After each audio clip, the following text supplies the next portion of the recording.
This week on Wild Talk, I sit down with the founder of Blood Origins, Robbie Kroger, to talk changing the public perception of hunting. Later, we are joined by Ben Sturak of Arcadia Outfitting to talk cougar hunting and their impact on the landscape. We also hear from our new show sponsor, Aventura. Kate Rundle brings us a segment featuring a variety of crazy, funny, and wild clips. Stay tuned.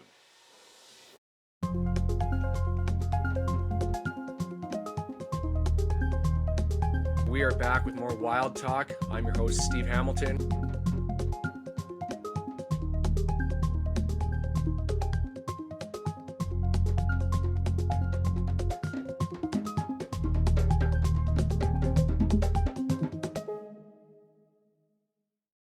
You're watching Wild Talk, brought to you by Wild TV Plus and Aventura.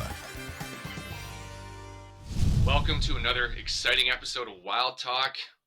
Robbie Kroger, this conversation is a long time coming, my friend. You and I have interacted for a bunch of years on social media, had some great chats because of the shared love for trying to convey the truth around hunting. I'm really excited and glad that we could finally make this conversation work. So welcome to Wild Talk. Yeah, thank you, man. Humbled and grateful to be here. Yeah, it's been, as you said, we've been communicating for quite some time, and yeah, thank you for having me here. This is going to be great. So I know quite a bit about you, but a lot of our viewers might not. They might have heard of Blood Origins, but they might not know the man behind it. So let's get a little bit about you. What's your background? Where are you from? Yeah, and you know, just before I say that, I think it's purposely in the beginning, a little bit, not so much now, but in the beginning, you purposely didn't know who I was. It wasn't about me. And so, yeah, I come from South Africa. I have not as strong an accent as I should. I've been in Mississippi/Tennessee for the last 21 years. I moved here to do a PhD. I'm a restoration ecologist by training. I got a bachelor's in environmental conservation biology, an honors in wetland ecology, a master's in botany, and a PhD in wetland ecology and aquatic biogeochemistry. So I'm a scientist. That's my forte. That's my background. Conservation, restoration, wildlife, habitat, fisheries, you name it. That's the world I live in. That's the world I built as a career. Was raised to a family that was steeped in hunting heritage. I didn't really understand what that was. I knew about it from the stories that my grandfather wrote. I knew it from the pictures that I, got from my father as a teenage boy in the wilds of Mozambique with my grandfather. And so I came to the States to do a PhD, became a professor. I was a professor in the wildlife fisheries department at Mississippi State University for 7 years. I just, got into the consulting game, and halfway through the consulting game, just fell in love with this idea of explaining why we hunt to a different audience, maybe starting from a hunting perspective and then migrated to a non-hunting perspective. And the reason I did that is very important, is that I wasn't a hunter. And I was learning to hunt, and I needed to teach my boys how to hunt. And I could tell them why we were doing it biologically, obviously from my background, but I couldn't tell them why we were hunting from my heart or my mind or my emotions, because I hadn't learned about it and I hadn't explored that yet, and I hadn't heard anybody else exploring it. So that's when Blood Origins was born. That's something you do really, really well is the why. But we'll get into that a little bit later. So you touched on that you didn't grow up hunting. What was your first experience into the hunting world? Oh, very classic redneck hunting. I was in Mississippi. I was a PhD student in Mississippi, working in the outdoors, working with folks that are in the outdoors, and met a guy that's still one of my best mates today, 6'5", 280-pound redneck out of Mississippi, and said, "You want to go hunting?" And I said, "I don't know what that means." And he goes, "Well, you have to go get a hunting education license." So I went and did that. And he said, "All right, deer season opens on this day for rifle." And rock up to my house, and he gave me a rifle and gave me a launcher and stuck me under a tree and said, "If something walks by, shoot it." And that was it. That was Really? the beginning of my hunting career. Yeah. And interestingly enough, that opening, and I actually spoke with Landon probably 3 days ago, and we still talk about this story. That first opening morning that I hunted, he gave me a semi-automatic 308. And he was like, look, don't make a loud noise in the bush, just, in the field, in the woods, just ease the mechanism forward, don't just slap it forward. And I was all right. So I sat there, didn't see anything. And I walked out and around a big dam. As I was walking out, I came to a pinch point, which is a little road through the woods between two fields. And a buck walked out right then and there, 30 yards from me. I was like, oh, okay. Lifted the gun up. I knew it was still loaded. Pulled the trigger. The trigger went click. Oh no. The buck heard the click, looked at me, and ran away. And I was like, what's wrong with this gun? And I walked up to him and I said, look, your gun's broken. I just had this like buck, and little did I know it was a signs of my future hunting career coming to fruition in front of my eyes. But he racked the same bullet into the gun, aimed at a tree. Again, there was no targets or anything. This guy was just, and shot, and the gun went off. He said, nothing wrong with this gun. And I was like, what the hell happened? And he said, tell me what you did. And I said, look, this is what I did. And he said, oh, you didn't seed it. You just eased it forward. So anyway, that was the start of my hunting career. And from then on, it's been growing and growing and still growing today.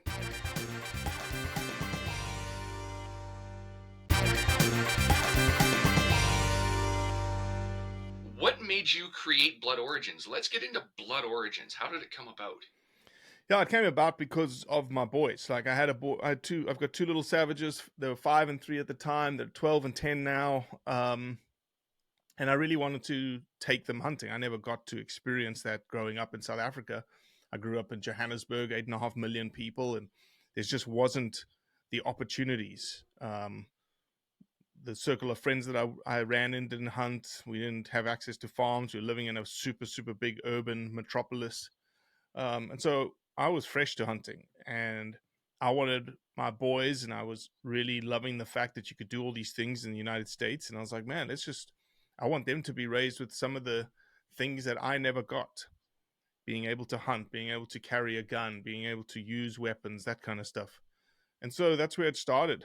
And again, I could teach them biologically, like, why are we trapping coons and why are we trapping possums and why are we, hunt a male turkey versus a male buck kind of scenario. But I really couldn't explore to them. Like, I'll give you an example. Like one time we caught a raccoon, and again, this is lessons learned.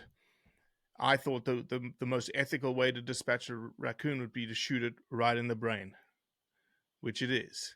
Mm-hmm. But if you've done it, it's very visceral because the nervous system then fails on the raccoon, and it shakes and moves around tremendously. And when my boys saw it, their first reaction was, oh, the raccoon's dancing. And they started dancing as well. And I was like, wow, that is not what it's doing.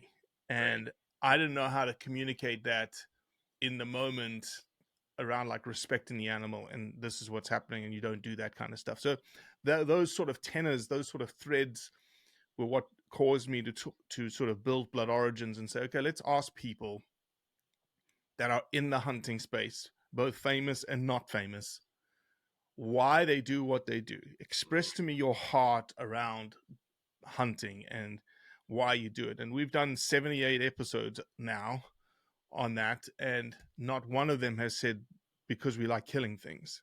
Mm-hmm. It's all different. Everybody's why is unique. They may have some common themes, but everyone does it for very, very, very different reasons. So that's why we did it. That's why we started Blood Origins. Yeah, completely agree. That's always something I have a hard time reconciling is, but it's a necessary part of what we do, right? In order for us to live and have an impact on the landscape, something has to die. Whether or not you are a vegetarian, a vegan, omnivore, meat eater, we have an impact.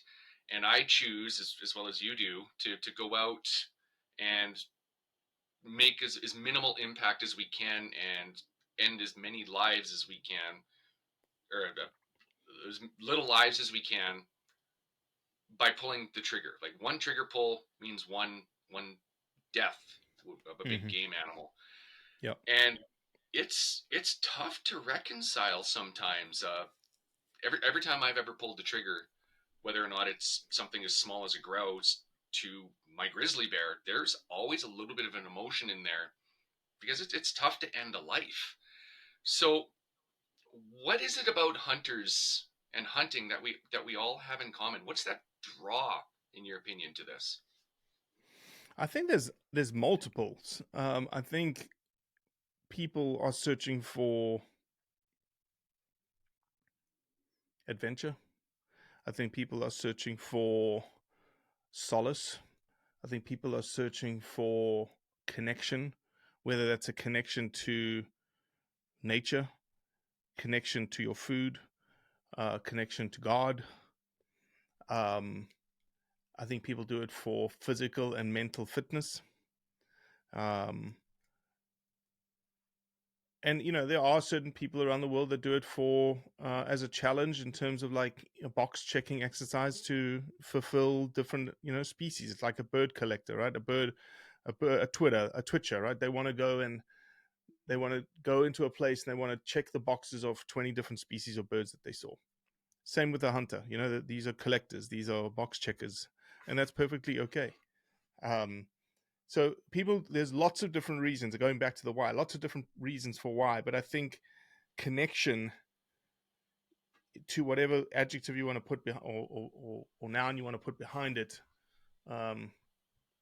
is what is sort of common among all hunters: connecting to your food, connecting to your God, connecting to Mother Earth, or Gaia, if you want to call her that, connecting to yourself.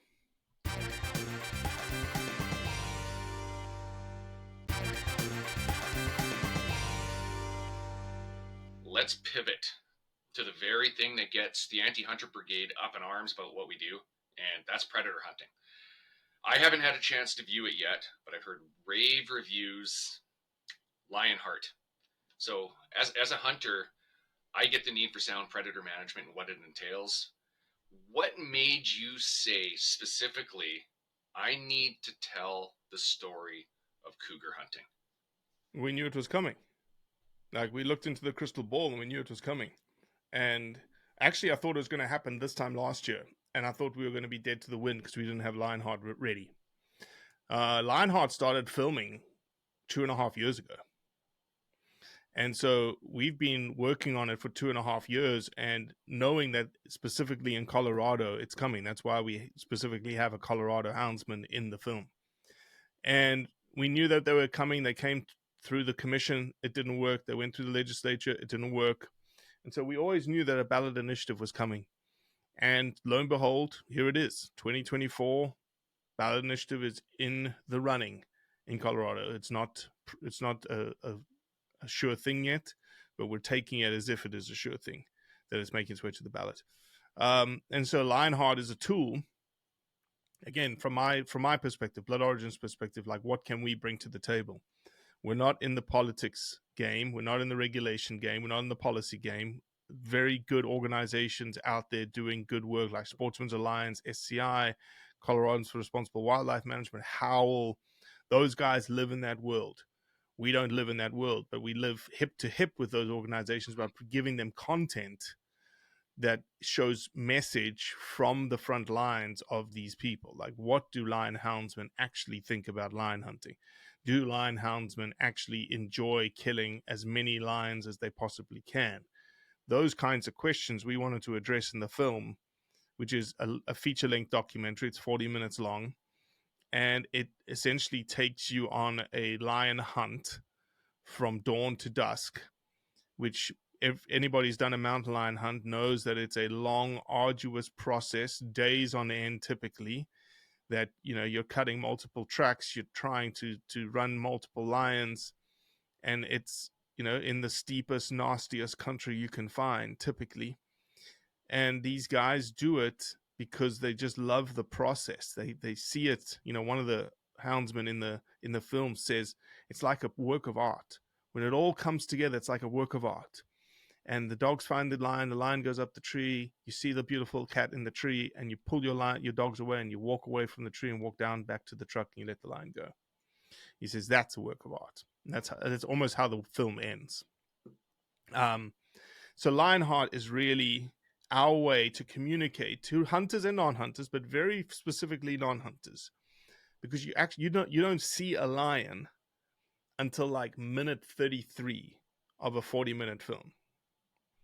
So it's all about the people. It's all about the interviews. It's 5 different houndsmen across the West, from Wyoming, Nevada, Utah, Colorado, and Montana, all interlinked on a hunt, essentially, and talking about their dogs and talking about research and talking about, why they chase lions, and the title of a houndsman and what that means. You're not just a lion hunter, you're a lion houndsman, and what that houndsman title means to these guys.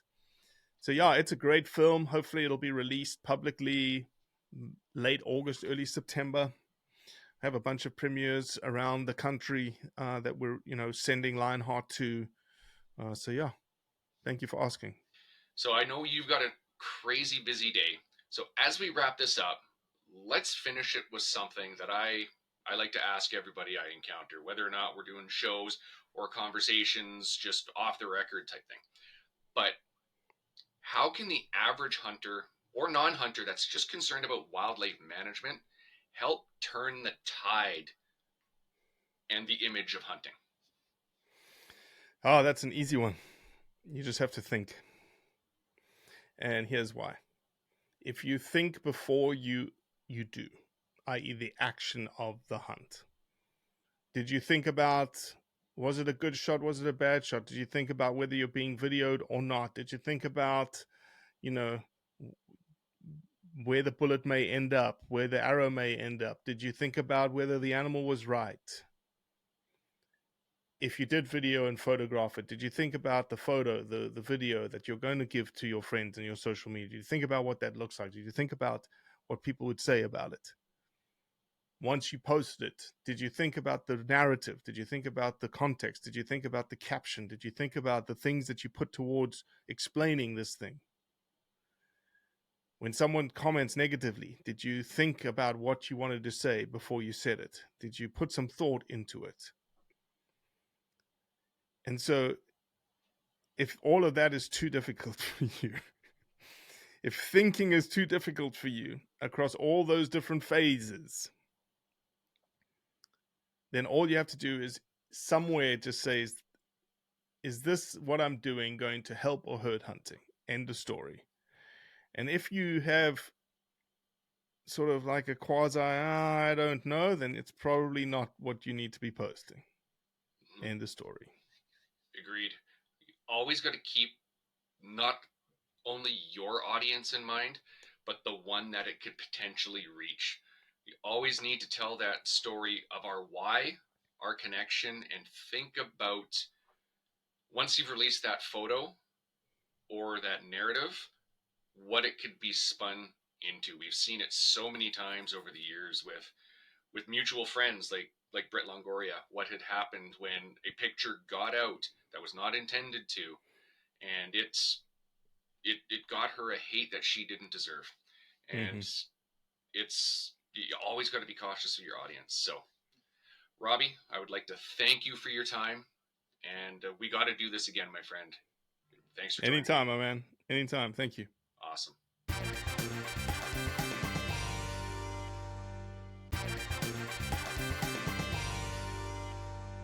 Welcome back to Wild Talk. On this segment, we would love to introduce to you our new sponsor, Adventura Self-Heating. Welcome. Thank you guys so much. James and Ignacio, it is a pleasure to have you sponsor us on Wild Talk. Our pleasure to be here. Thank you. Yes, thank you very much. Glad to be here. Yes, we're so glad to have you. To start off this segment, we would love to introduce how you got your inspiration. Well, in fact, the idea came from an Spanish engineer because our factory is based in a very well-known coffee region in Spain. So it was like 14 years ago he came with this idea, and then it was initially developed in a garage, like a startup, no? But then the project started growing, having different investments, until it was finally 2017 when the 42 Degrees company, our company, took that project and that idea and brought it to a higher level, no? And then we came with the brand Aventura a couple of years ago, and into Canada early last year with this new brand and the range of coffee and soups, because the Aventura brand gives immediately the idea of what of all the activities that you do in wild TV, no, hunting, fishing, camping, trekking, and so on. No? What makes these products so special? What sets them apart?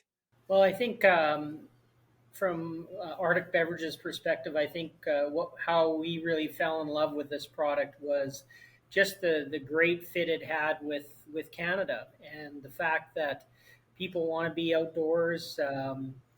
Predominantly, a big portion of our business is done in the north, and very vibrant fishing and hunting and camping.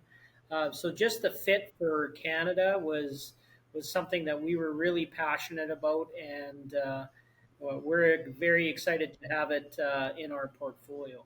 Oh, it's the absolute perfect market for things like this. So, do you have any customer testimonials that showcase the success of these drinks and these soups? Yeah, we have some great testimonials. One that comes to mind is actually a TikTok video that was done early on, where it was a family actually camping, and the family consisted of a husband and a wife and a very young daughter. He actually opens a can of Aventura coffee, and then he drinks it, and he says, "Oh, this is our great product."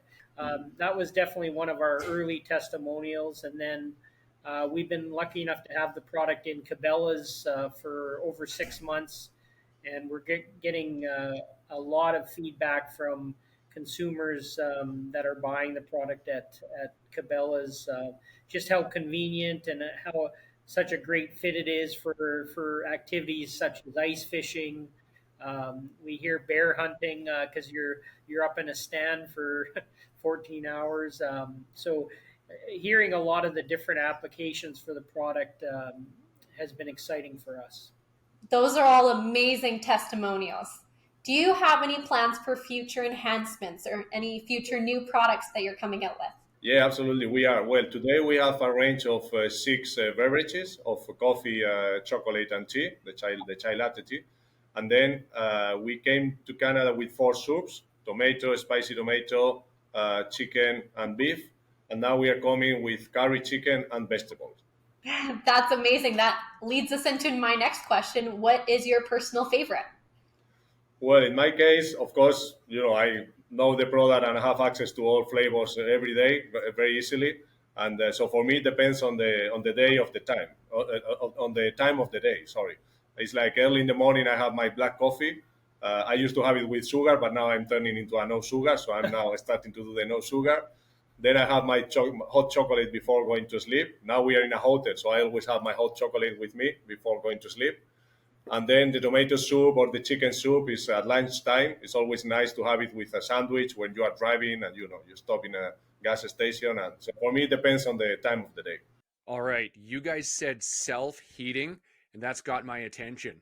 So we're going to throw to a little clip here to see how it works.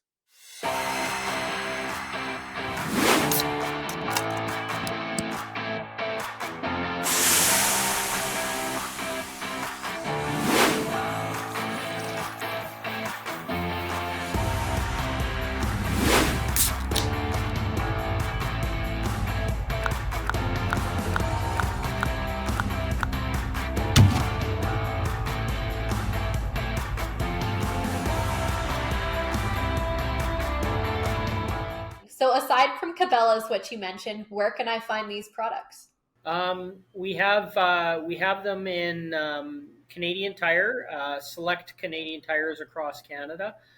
We also have it in INS Markets, which is a convenience store chain across Canada, and then we have many independents throughout Western Canada at this point. Some of those independent accounts would be hunting and fishing stores that aren't Cabela's. So outdoor car washes is another one where people are washing their car and then traveling. In closing, we can find this a lot of places already, and it's expanding. Where are you looking to expand these into other markets? Well, into other markets outside Canada, actually, our key markets today are Spain, Germany, United Kingdom, Norway. We also have some sales. Like I said, the brand is quite new, so we are placing in other European countries. But our next markets is the whole Arabic world, the GCC, and we have a big project there with some recipes adapted to their taste, because we are developing some new recipes for their preferences. And then this year we are also starting Australia, which is similar to Canada in terms of outdoor and long distances, as you know, and also South Africa. Thanks, guys, for joining us on Wild Talk, and especially thanks for your support of the show. Thanks a lot. Thank you for having us. Appreciate it.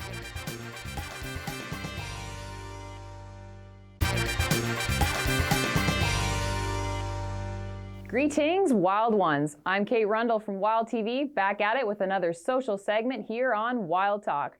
We went online, found some deadly videos, compiled them all so you can kick back, relax, and enjoy. So pitter patter, let's get at her in 3, 2, 1.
Alrighty, that's a wrap for me this week, but stay tuned. More Wild Talk is coming your way.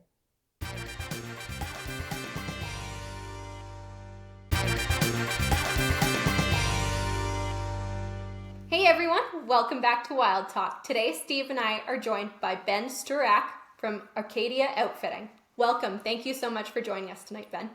No worries. Thanks for having me. Yes, of course. So we're going to dive right on in. Where are you? What are you all about? Where are you from?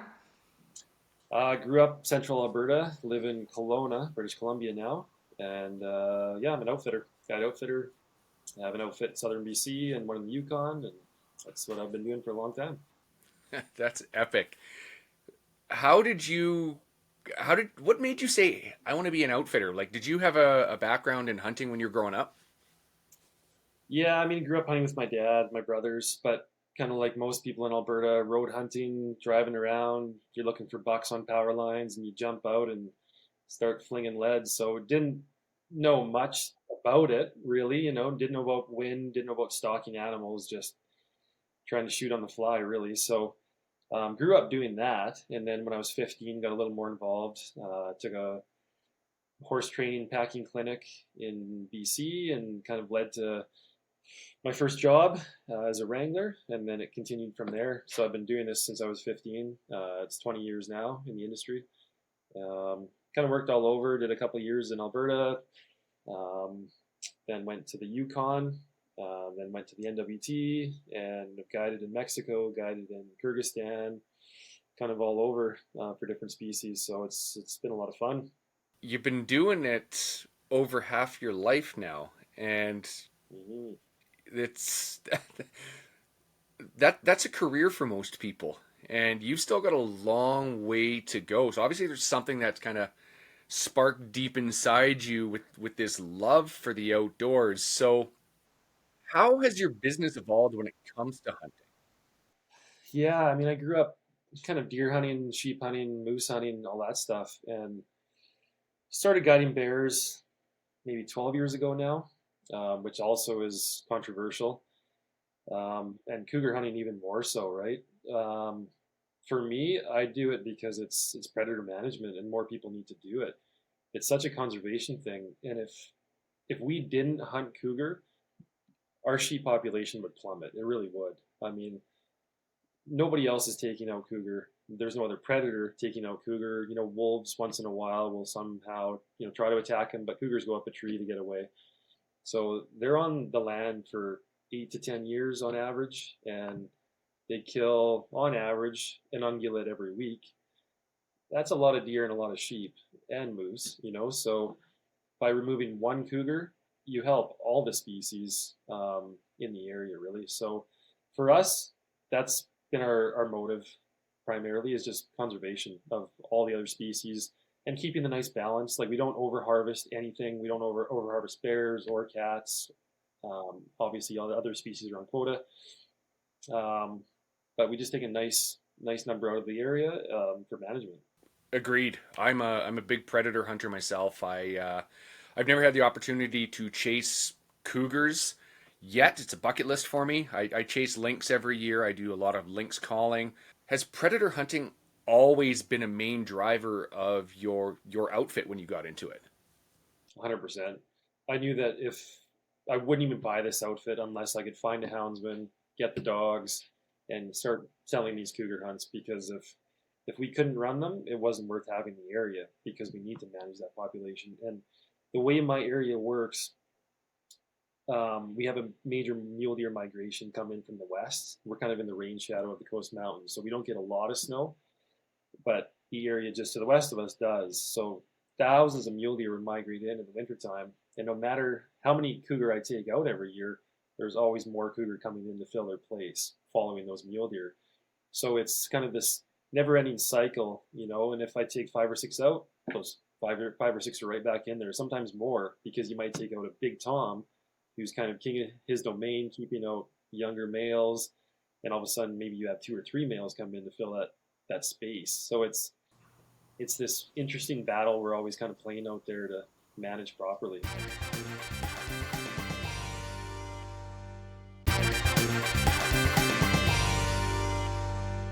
What area of British Columbia? I was assuming you're talking British Columbia because you said coast mountains. So what Yeah. area of British Columbia is your outfit in? So we're on the Fraser River, just west of Kamloops. Okay. Okay. I'm in Prince George, so I know that area well. One thing I hear constantly is that when you're chasing a cougar, you're running them to within an inch of their death. They can't do anything. They are at the mercy of the dogs, and the dogs can tear into them, and they're defenseless essentially. I'm assuming there's no truth to that. Not even close. Yeah, I'd love for someone to bring that up in front of me. It'd be such a joke to even hear. So, like, for example, like one cougar is so powerful, they're so fast. A cougar ends up going up a tree because they get tired of running away. Yes, but they're not tired. They can continue for miles and miles and miles if they wanted to. And we've had cougar that have outdistanced our dogs and ran 20 kilometers, and the dogs have just fallen behind, not even close to catching up. I mean, they're such impressive animals. Primarily, they just head up a tree because it's basic instinct. That's what they did as kittens, with their mothers.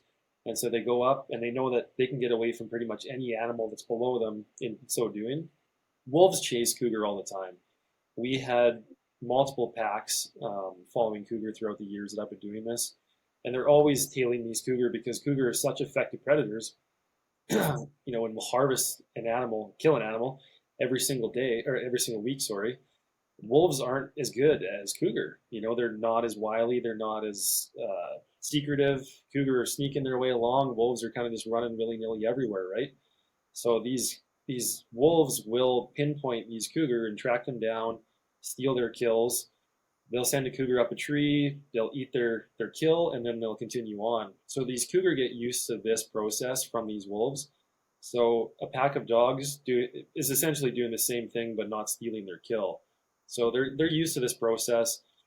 They're not running away and scared for their life. They're just doing it because they know they can get up a tree and get away.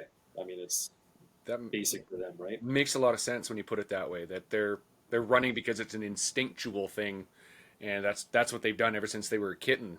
And something that immediately jumps into my mind, another benefit to somebody on the outside that, like I said, I've never hunted them with dogs, is once that cat is up the tree, would, in theory, give you a real good look to identify whether or not that's a male or a female, an age class of that cat, and finally, is there kittens hanging around?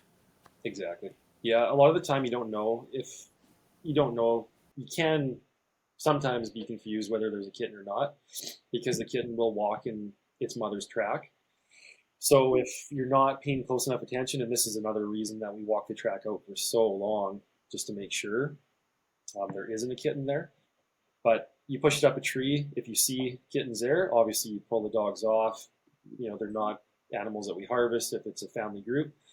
And as well, yeah, if it's there's kind of a fine line sometimes between an average tom, younger tom, and a female. Sometimes the track, the stride, everything looks identical, so you can't tell.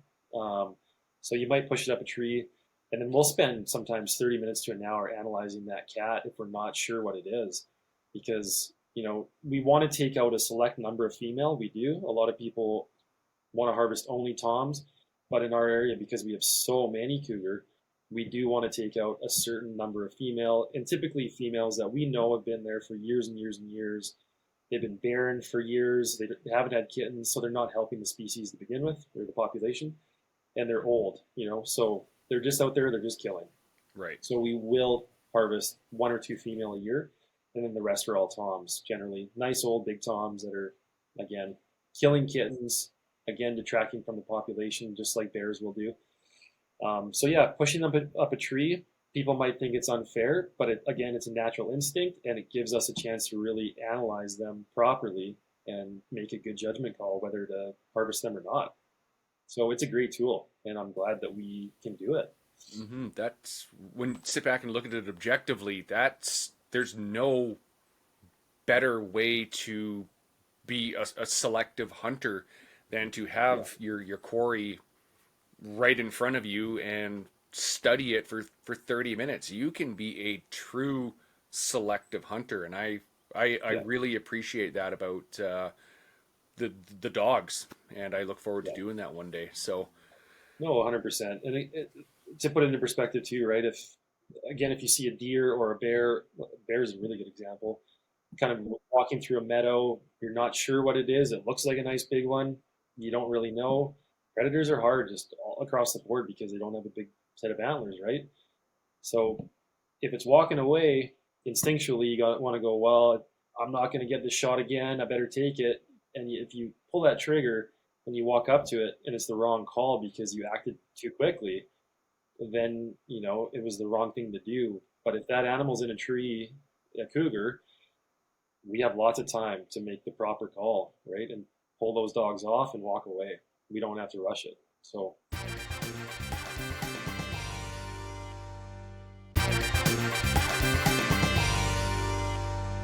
ground shrinkage sucks. We've all been there as bear hunters. oh yeah, We've all been there. You walk up and you're like, oh. Yep. And I've always said to new bear hunters that I take out, they go, how do you know if it's a big bear? And what I would say to them is, you'll know a big bear when you see it. If it makes you go, I'm not sure if that's a big bear, it's not a big bear. The It's big not a big bears bear. I've got, I've always gone, holy. And you know. So, For sure. cougar meat, fan or not? It's my second favorite meat I've ever had. The only thing that beats it is sheep meat, in my opinion. And it's a close match, to be honest with you. Like, sheep meat's phenomenal. I don't know if you guys have had it, Dall sheep or stone sheep. Super tender. You can cut it with a knife, with a fork. There's no game taste whatsoever, no matter how old it is. Cougar meat's pretty close to that. Very similar to pork, super juicy, tender. We've had a couple cats we've harvested that were ancient, and they're a little more tough and chewy, but for the most part, it's phenomenal meat. And it's this misnomer that I heard too. Like, it's the same with bear meat, cougar meat, all of it. And honestly, Donnie Vincent got me on this also. He really wanted to try the cougar meat. And up to my first year operating, everyone told me, don't eat it. It's crap. You won't like it. So I kind of believed them for the first couple hunts. And when Donnie came, he said, nope, we want to eat it. Let's try it, cook it. We'll see how it is.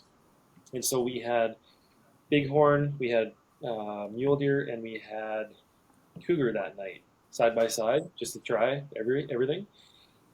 The bighorn was left. The mule deer and the cougar went first. The cougar was gone instantly. I mean, everybody loved it. Even my houndsman, who had been a houndsman for 25 years at that point, and he was the one that was telling me it was bad meat. He went his whole career kind of believing this, going off of other people as well. He ate it with us, and now he eats it all the time. He doesn't give it away, doesn't donate it like he used to. It's phenomenal table fare. I really enjoy it. Yeah, I've been lucky to have it a bunch of times at fish and game banquets. And again, as you say, it's always one of the first meats that disappears. I've been lucky to have some phenomenal chefs prepare it, and one of the most popular ways I've ever had it is like butter chicken style with a chunk of naan bread. It's top notch, and I would not turn it down if it was put in front of me. So, as we wrap this up, we talked about my bucket list hunt having cougar on there, and Kaylee's having a cougar on there. What's your bucket list hunt, Ben? Any sheep, really. I mean, I've guided them for going on 20 years now. I've been in that industry for 20 years. I've personally guided over 70 sheep. I've only harvested 2 for myself, one this year and then one in COVID when I wasn't working. So probably something like a Marco Polo. I guided them in Kyrgyzstan. Such an amazing animal. Yeah, just beautiful. Awesome countryscape that they live in. Yeah, awesome culture as well. Just a really unique animal. I think that'd be number one for me right now. I don't hear that too much. I hear sheep. I hear I need a big Dall sheep. I hear I need a big stone or a big desert, but Marco Polo is outside of the box, and I think that's a great way to end this out of the box conversation where we talk about cougar hunting. So Ben, really enjoyed this conversation with you. Thanks for educating me, and I know Kaylee as well. Absolutely. on the nuances of cougar hunting. I'd love to catch up with you again in the future. Absolutely. Thanks for having me, guys. It was a Awesome. pleasure. Thanks, Ben. Thank you. You're watching Wild Talk, brought to you by Wild TV Plus and Aventura.